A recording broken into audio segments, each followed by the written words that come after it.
നമ്മുടെ ശിങ്കാരിമേന്റെ മോളാണ് നമ്മൾ മുല്ലപ്പ് എടുക്കാൻ പോയില്ലേ അമ്പലത്തിൽ പോകാനായിട്ട്. പക്ഷേ നമ്മുടെ സാറ്റൻകവനെ കണ്ടിട്ട് നമ്മളതിനെ പേടിച്ചോടുമ്പോൾ എൻ്റെ വാച്ച് തെന്നിപ്പോയി. എൻ്റെ കയ്യിൽ തെന്നി താഴെ വീണ് മലയുടെ മുകളിൽ, നമ്മുടെ ശിങ്കാരിമേന്റെ മുകളിൽ. അതല്ലേ നമ്മളിപ്പോൾ എടുക്കാൻ പോകുന്നത്. ചേട്ടന് കറക്റ്റ് ഓർമ്മയുണ്ടോ അത് സ്ഥലം? എനിക്ക് സ്ഥലമൊക്കെ കറക്റ്റ് അറിയാം. പക്ഷേ നേരത്തെ തിരിച്ചെടുക്കാൻ വരണമായിരുന്നു, മറന്നു പോയായിരുന്നു ആ സമയത്ത്. ചേട്ടൻ മഴയൊക്കെ പെയ്ത് വാച്ച് അടിച്ചു പോയി കാണൂ. ഇല്ലടി, എൻ്റെ വാട്ടർ പ്രൂഫും വാച്ച് ഇല്ലാണ്ട് കുഴപ്പമില്ല. ചേട്ടൻ്റെ വില എത്രയായിരുന്നു? ഞാൻ മറന്നുപോയി. 15,000 രൂപ. ഈ 15,000 വാച്ചാണോ ചേട്ടൻ്റെ ഇരിക്കുന്നത്? അടിച്ചു പറഞ്ഞു 15,000 രൂപ വാച്ച് എൻ്റെ ഇരിക്കുന്നത്. എന്തായാലും നടക്കേട്ടോ, പെട്ടെന്ന് പോവാ. അത്ര പേരുടെ വാച്ചുണ്ട്, വാട്ടർ പ്രൂഫ് ആണെന്നൊന്നും പേടിക്കണ്ട, അതൊന്നും പറ്റുമോ. നമുക്ക് എല്ലാവർക്കും ഒന്ന് പോവാം. ശരി, പോവാ. അയ്യോ, അങ്ങനെ നമ്മൾ കഷ്ടപ്പെട്ട് മലയുടെ മോളി വഴി കയറി. ചേട്ടാ, ചേട്ടന് വാച്ച് എവിടെ കിടക്കുന്നേ? നിങ്ങൾ എല്ലാവരും നിൽക്കും, ഞാൻ പോയി തപ്പിട്ട് വരാം. ശരി. എവിടെ എന്റെ വാച്ച് കിടക്കുന്നേ? അതേ കിടക്കുന്ന എന്റെ വാച്ച്. ഇതെന്താ വർക്കാവുന്നില്ലല്ലോ? ചാർജ് കയറുന്നതാ. പേടിക്കാല്ലേ, ചാർജ് കയറുന്നതിന് ഇൻഡിക്കേഷൻ കാണിക്കുന്നുണ്ട്. എന്റെ വാച്ച് കിട്ടി. ഇപ്പൊ വർക്കിംഗ് ആയി, ചാർജ് ഇല്ല. എന്റെ ചാർജ് കയറുന്ന ഇൻഡിക്കേഷൻ കാണിക്കുന്നുണ്ട്. എന്തായാലും ഭാഗ്യ വാച്ച് അടിച്ചു പോയില്ലല്ലോ. ഇനി വീണ്ടും സാറ്റൻകവ് ആണ് ഇവിടെ. ശരി, ചിലപ്പോ സാറ്റൻകവ് ചിലപ്പോ എവിടെയെങ്കിലും കാണുമായിരിക്കും. ഈ സാറ്റൻകവിന് നല്ല നിലയുള്ള ദിവസങ്ങളിൽ ഒട്ടും പവർ ഇല്ലെന്ന് കേട്ടേക്കുന്നേ. ഇന്ന് പക്ഷെ അത്ര നിലവില്ല, നല്ല കാർമേഘമുണ്ട്, മഴ പെയ്യാൻ സാധ്യതയുണ്ട്.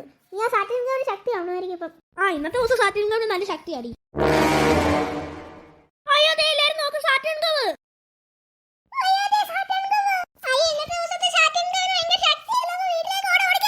അയ്യോ, സാറ്റൻകവ് നമ്മൾ കാണായിരുന്നു, മതിയായിരുന്നു. നമ്മളെ കണ്ടില്ലെന്ന് തോന്നില്ല. സാറ്റൻകവ് നേരെ പോവാ. അല്ലല്ല, നമ്മുടെ അടുത്തേക്ക് തന്നെ വരുവാ. അയ്യോ, സാറ്റൻകവ് തറയിൽ ഇറങ്ങി. അയ്യോ, ഇങ്ങോട്ട് വരണം, എല്ലാരും ഓടിക്കോ.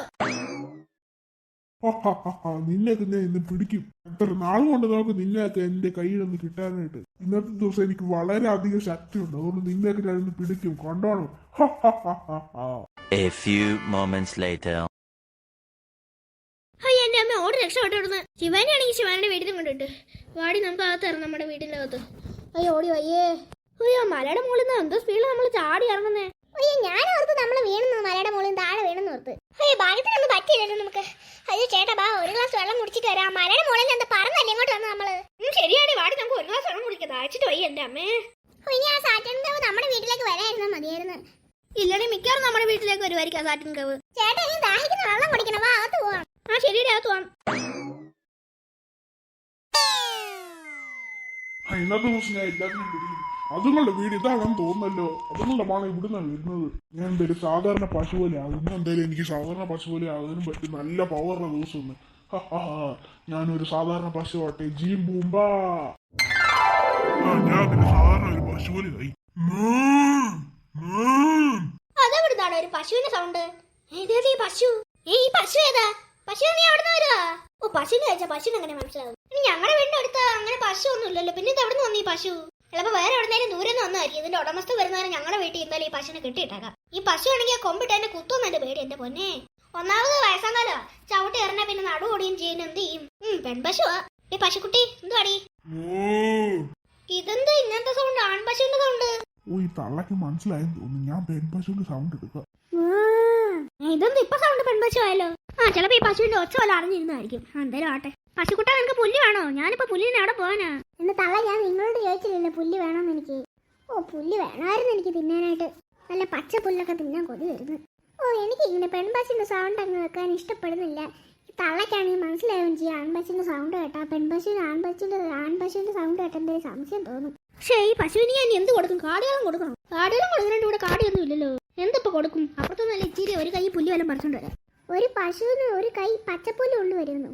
ഒരു കൈ പച്ചപ്പുല്ലും കൊണ്ട് എന്റെ വയർ അങ്ങനെ നിറയാനാണോ എന്തോ? എന്താ പറഞ്ഞ? വിശക്കുന്നുണ്ടെന്നോ? എനിക്ക് വേണ്ടതാ പിള്ളേരെ. ഇവരെയൊന്നും എനിക്ക് ആവശ്യമില്ല. എനിക്കിങ്ങനെ പെൺപശുവിന്റെ സൗണ്ട് ഉണ്ടാക്കാൻ എന്തോ പോലെ തോന്നി, ഇഷ്ടപ്പെടുന്നില്ല. എന്തായാലും ഇതല്ലാതെ വേറെ വഴിയില്ല. പിള്ളേർ കെട്ടണമെങ്കിൽ ഇത് തന്നെ ചെയ്യണം. പക്ഷേ ഈ പശുവിനെ ഇത് എവിടെ കൊണ്ട് കെട്ടണം? കെട്ടാനാണെങ്കിൽ നല്ല കട്ടിയുള്ള കയറും ഇല്ല. പിന്നെ കെട്ടുന്ന എവിടെയാ? മരത്തിനാണെങ്കിൽ കെട്ടാനും പറ്റത്തില്ല, നല്ല വലിയ മരമല്ലേ. മരത്തിൽ കെട്ടിയിട്ടാൽ ചിലപ്പം മരം ചിലപ്പോൾ വലിച്ചിടും. അത്രയും പവറല്ലേ പശുവിന്. ഇനി എന്തിനു ചെയ്യും എന്തോ ആർക്കറിയാം. ഈ തള്ള ഇങ്ങനെ തിരിഞ്ഞു നിൽക്കുമ്പോ ഒറ്റ ചവിട്ടി വെട്ടിയാലോ? അല്ലെങ്കിൽ വേണ്ട, പാവം അമ്മൂമ്മയല്ലേ. എനിക്ക് വിശന്നിട്ട് വയ്യല്ല, പച്ചപ്പുല്ല് വല്ലതും കൊണ്ട് താ. എന്റെ അമ്മയെ പേടിച്ചു പോലെ. ഞാൻ ഓർത്ത് എന്നെ ഈ പശു ചവിട്ടിയെന്ന്. ഈ പശുവിന്റെ ഇവിടെ തന്നെ നിൽക്കുന്ന അനങ്ങുന്ന പോലെ ഇല്ലല്ലോ. ഈ പശുവിനെ ഞാനിപ്പോ അവിടെ കൊണ്ട് കെട്ടാനാ. ഇപ്പോഴൊരു കാര്യം ആലോചിച്ചത്. ഈ വീട് ഇവിടെ പണിയുന്നതിന് മുമ്പ് ഒരു തൊഴുത്തുണ്ടായിരുന്നു, പശു തൊഴുത്ത്. ആ തൊഴുത്താണെങ്കിൽ ഇടിച്ചു പൊളിച്ചായിരുന്നു വീട് പണിയുമ്പോൾ. അപ്പോഴാണെങ്കിൽ ഇവിടെയാണെങ്കിൽ പശുവിനെ കെട്ടുന്ന ഒരു മറ്റേ കമ്പി ഉണ്ടായിരുന്നു. കമ്പി അടിച്ച് വെച്ചേക്ക് വരുന്നു തറയില്. ആ കമ്പി ഇപ്പോഴും അവിടെ തന്നെ നിൽപ്പുണ്ട്. അവിടെ കൊണ്ട് ഈ പശുവിനെ കൊണ്ട് കെട്ടിയിടാൻ നല്ല ഐഡിയ. ഈ പശു ഇനി നാണുവിന്റെ ആണോ ഇനി? ചിലപ്പോ നാണുവിന്റെ പശു ആയിരിക്കും. അവനല്ലേ ഈ നാട്ടിൽ പശുവിനെ ഏറ്റവും കൂടുതൽ വളർത്തുന്നത്. അവന്റെ തന്നെ ആയിരിക്കും പശു. പക്ഷെ ആ പശു ഇറങ്ങി വരാൻ സാധ്യതയില്ല. കാരണം അവൻ വലിയ മതിലൊക്കെ പണി വെച്ചിട്ടുണ്ടല്ലോ പശു ഒന്ന് ഇറങ്ങി പോയിരിക്കാനായിട്ട്. ഈ പശു എങ്ങനെ ഇറങ്ങി വന്നെന്ന് എന്തോ ആർക്കറിയാം എങ്ങനെ വന്നെന്ന്. എന്തായാലും ഇതിന്റെ ഉടമസ്ഥർ വരട്ടെ, അപ്പൊ കൊടുക്കാം. ഇങ്ങോട്ട് വാ പശു, നിന്നെ ഞാൻ അപ്പുറത്ത് കൊണ്ടുപോയി കെട്ടിയിടാം. വരാം. നിനക്ക് വശക്കുന്നില്ല പശു, നിനക്ക് ഞാൻ പച്ചപ്പുല്ല് പറിച്ചു തരാം. അമ്മ അമ്മ എന്തിനാ രാത്രി പുറത്തിറങ്ങിയിരിക്കുന്നേ? അയ്യോ അമ്മ ഇതേ പശു. എനിക്ക് അറിയില്ല എന്തിനാ എവിടെ നീ പശു വന്നേന്ന്. ഞാൻ മുറ്റത്തേക്കൊന്ന് ഇറങ്ങിയപ്പോഴേ ഈ പശു നിൽക്കുന്നുണ്ട്. മിക്കവാറും നാണുവിന്റെ വീട്ടിലെ പശു ആയിരിക്കും. ആണല്ലോ ഇങ്ങനെ കുറെ പശുവിനൊക്കെ വളർത്തുന്നത്. അവന്റെ പശു ആയിരിക്കും മിക്കവാറും ഇത്. പക്ഷെ എനിക്ക് മനസ്സിലാത്ത അവന്റെ വീട്ടിലെ പശു എങ്ങനെ ഇറങ്ങി വന്നേന്ന്. അവന്റെ പശു ആണെങ്കിൽ വെളിയിലൊക്കെ പോയിരിക്കാൻ വേണ്ടിട്ട് അവനാണെങ്കിൽ മറ്റേ ഇത് കെട്ടി, മറ്റേ വലിയ മതിൽ കെട്ടി പശു ഇറങ്ങി പോയിരിക്കും, നല്ല നീളമുള്ള. അത് കടന്നിട്ട് എങ്ങനെയാണ് ഈ പശു ഇറങ്ങി വന്നത് എനിക്കറിയത്തില്ല അവന്റെ വീട്ടിൽ നിന്ന്. ചിലപ്പോൾ ഇത് അവന്റെ പശു ഇല്ലായിരിക്കും. ആർക്കറിയത് ആരുടെ പശു ആണെന്നെന്തോ. അമ്മ മറ്റേ നമ്മുടെ ഈ വീട് പണിയുമ്പോഴാണെങ്കിൽ ഒരു തൊഴുത്തില്ലായിരുന്നു, ഒരു പശു തൊഴുത്ത്. അത് പൊളിച്ചില്ലേ? അതിന് മറ്റേ ഒരു വലിയൊരു കമ്പി ഇല്ലായിരുന്നു പശുവിനെ കെട്ടുന്നേ. അവിടെ നമുക്ക് ഈ പശുവിനെ കൊണ്ട് കെട്ടാം. അവിടെ കൊണ്ട് കെട്ടാം. അവിടെ തന്നെ കൊണ്ട് കെട്ടാൻ തന്നില്ലേ ഈ പശുവിനെ? അതെ, നമുക്കൊരു പശുവിനെ വാങ്ങിച്ചാലോ? പശുവിനെ വാങ്ങിയാൽ ആര് നോക്കും അമ്മേ? ഞാൻ നോക്കാം. അമ്മ നോക്കാനെന്നോ? അമ്മയുടെ വീട്ടിൽ ഇടയ്ക്കൊക്കെ പോകത്തില്ലേ, പിന്നെ ഞാൻ നോക്കണ്ടേ പിന്നെ പശുവിനെ? എനിക്ക് പിന്നെ മക്കളുടെ കാര്യങ്ങളൊക്കെ നോക്കണം, പിന്നെ കുറെ കാര്യങ്ങളൊക്കെ ചെയ്യണ്ട, വീട്ടു ജോലി അതൊക്കെ. അങ്ങനെ ഞാനൊരു കാര്യം, ഞാൻ ഇവിടെ തന്നെ നിൽക്കാം കേട്ടോ. നീ എന്റെ വീട്ടിലേക്ക് പോകുന്നില്ല. എന്റെ വീട്ടിലെ സാധനം ഒന്നും ഇവിടെ കൊണ്ടുവന്നിട്ടേ നമുക്ക് ആ വീട് അങ്ങ് വിൽക്കാം. എന്റെ വീട് അതൊന്നും വിൽക്കുന്ന അമ്മേ. ഇനി നിങ്ങളോട് നിൽക്കാം, അതല്ലേ രസം. അമ്മ അങ്ങനെ ചെയ്യാം നമുക്ക്. ഞാൻ മറ്റന്നാൾ തന്നെ എന്റെ വീട്ടിലെ സാധനങ്ങളെല്ലാം കൊണ്ടുവരാം കേട്ടോ. എന്നിട്ട് ആ വീട് നമുക്ക് വിൽക്കാനിട്ടേക്കാം. നല്ലൊരു പൈസക്കായി നിങ്ങൾ വിൽക്കാം. എന്നിട്ട് നമുക്ക് നാളെ മറ്റന്നാൾ ഒരു പശുവിനെ വാങ്ങിച്ചാലോ? പശുവിനെയൊക്കെ വാങ്ങിക്കാം, പക്ഷെ അമ്മാനെ നോക്കണം കേട്ടോ. ശരി തന്നെ, ഞാൻ തന്നെ നോക്കിക്കോളാം. പശുവിന് വേണ്ടിയിട്ടുള്ള പച്ചപ്പുല്ലൊക്കെ ഞാൻ പറിച്ചു തരാം, ബാക്കി അമ്മ ചെയ്താൽ മതി കേട്ടോ. പുല്ലൊന്നും പറിച്ചു തന്നില്ല, ബാക്കി എല്ലാം ഞാൻ ചെയ്തോളാം. അത് വേണ്ടമ്മ, ഞാൻ പുല്ല് പറിച്ചു തരാം, ബാക്കി അമ്മ ചെയ്താൽ മതി. അമ്മ അങ്ങനെ തന്നെ ചെയ്യാം. ഈ പശുവിന് ഉടമസ്ഥർ വരുമ്പോഴേ പശുവിനെ ഞാൻ കൊടുത്തേക്കണം കേട്ടോ. നമുക്ക് വേറെ പശുവിനെ വാങ്ങിക്കാം. ശരി, അങ്ങനെ തന്നെ ചെയ്യാം. എന്തായാലും ഇത് നല്ലൊരു പശുവായിരുന്നു, ഇതിനെ കിട്ടുമായിരുന്നു കൊള്ളായിരുന്നു. നല്ല രസം ഉണ്ടല്ലോ കാണാൻ. അമ്മ പറഞ്ഞു ശരി, നല്ല രസമുണ്ട് പശുവിനെ കാണാനായിട്ട്. നല്ല പാവം പിടിച്ചൊരു പശു അത്. ഇവർക്ക് പശുവിനെ ഭയങ്കര ഇഷ്ടമാണെന്ന് തോന്നുന്നല്ലോ.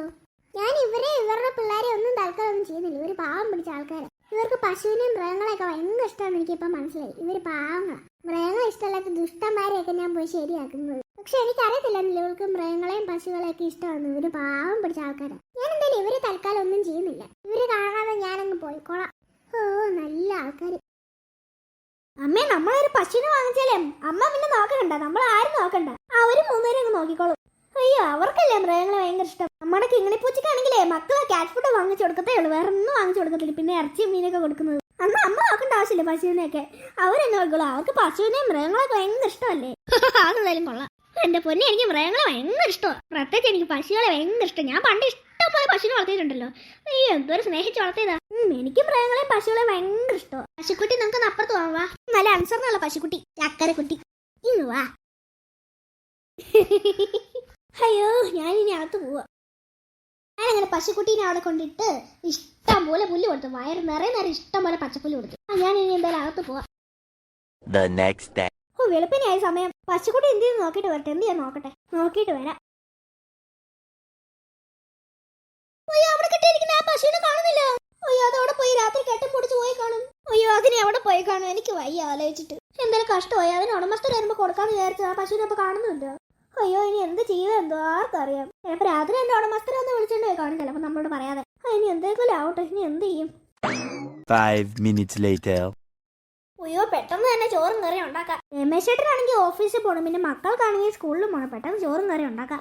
കഴിക്കാൻ എന്തോ ഉണ്ടാക്കേണ്ടത് രാവിലെ? ചിക്കൻ കറിയും അപ്പം ഉണ്ടാക്കാം. ചിക്കൻ കറി അപ്പം ഭയങ്കര ഇഷ്ടമാണ് മക്കൾക്കും രമേശേട്ടനും. അവർക്ക് മാത്രമല്ല, ഞങ്ങൾക്ക് എല്ലാവർക്കും ഇഷ്ടം. അമ്മയ്ക്കും ഇഷ്ടം, എനിക്കും ഇഷ്ടമാണ്. എന്നാലും അത് തന്നെ ഉണ്ടാക്കാം. പിന്നെ നമ്മുടെ മെയിൻ ആളില്ലേ കിങ്ങിണിപ്പൂച്ച, അവൾക്ക് ഭയങ്കര ഇഷ്ടം ചിക്കൻ കറി അപ്പം. അവൾക്കും എല്ലാവർക്കും കൂടെ ഉണ്ടാക്കാം. അമ്മ രാവിലെ തന്നെ പശുവിനെ നോക്കാൻ പോകുന്നവരിന് പോയിട്ട് ഇതുവരെ വന്നില്ലല്ലോ. പശുവിനെ ചിലപ്പോ പുല്ല് പറിക്കുമായിരിക്കും അമ്മ. എന്തു പറ്റിയ അമ്മ വിഷമിച്ചിരിക്കുന്നേ? എന്നിട്ട് നമ്മൾ അവിടെ കെട്ടിയ പശുവിനെ കാണുന്നില്ല. പശുവിനെ കാണുന്നില്ലെന്നോ? അത് അവിടെ പോയി.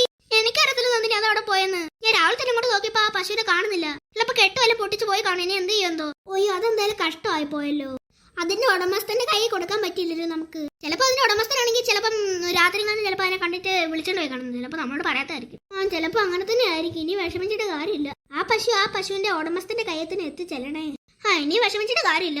അമ്മ എന്നാ അവിടെ പോയിരുന്നു. ഞാനാണ് ചായ കൊണ്ട് വരാം. ശരി നന്ദിനി.